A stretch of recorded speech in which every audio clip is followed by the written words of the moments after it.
Yo, what is going on, guys? It's Kobe here today with the first of a couple videos where I'm going to be trying to explain the fastest way to acquire the diamond camos with every class of weapon, and I'm going to be doing this in order of popularity, and being that SMGs run the show in this game, I'll be starting off with those, and I'm just going to try to give you some pointers and some tips to obviously get the diamond camos as fast as possible, but to also help you avoid doing things that will also slow the process down. Now, like I said, I'm going to be starting off with the SMGs, and these are definitely going to be the easiest. I'm pretty sure a lot of you guys have these already, and if you don't, it's probably because you weren't really going for them. But since you're watching this video, I'm guessing you're fairly interested. Now, so starting off, the first thing that I want to tell you guys and get really embedded into your head is to use the highest weapon possible all the time, and don't just stick with one weapon and leveling that up to gold. And I'm gonna say this in every one of these videos because it's really important. Now, you guys may be wondering, why not just finish one gun and then move on to the next? And the reason for it is because you have to remember that you unlock guns at different levels. So, if you're going for all the diamond camos as fast as possible, you never really want to have no weapons to work on. So for an example, most people will get the MP7 and the PDW to gold first because they're both obviously like really good weapons, but you also unlock them first also.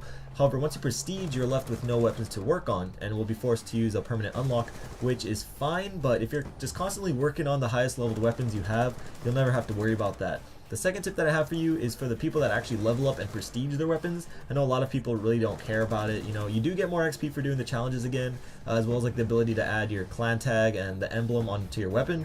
But still, I totally understand, the guys that see it as a waste of time.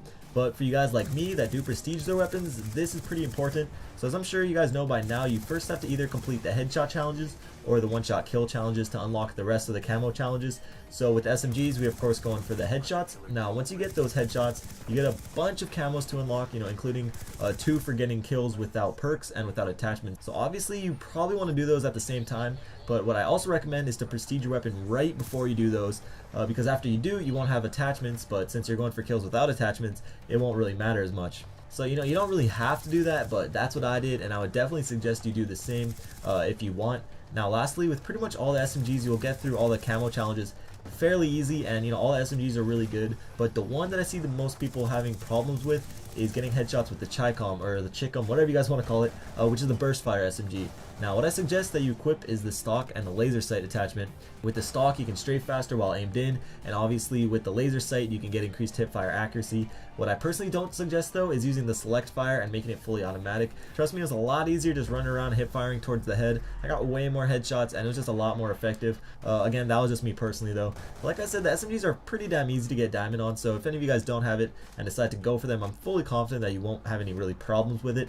One last thing though I want to add, just in case you guys aren't aware, the Peacekeeper is separate, so you don't have to get that in gold to get the standard weapons in diamond.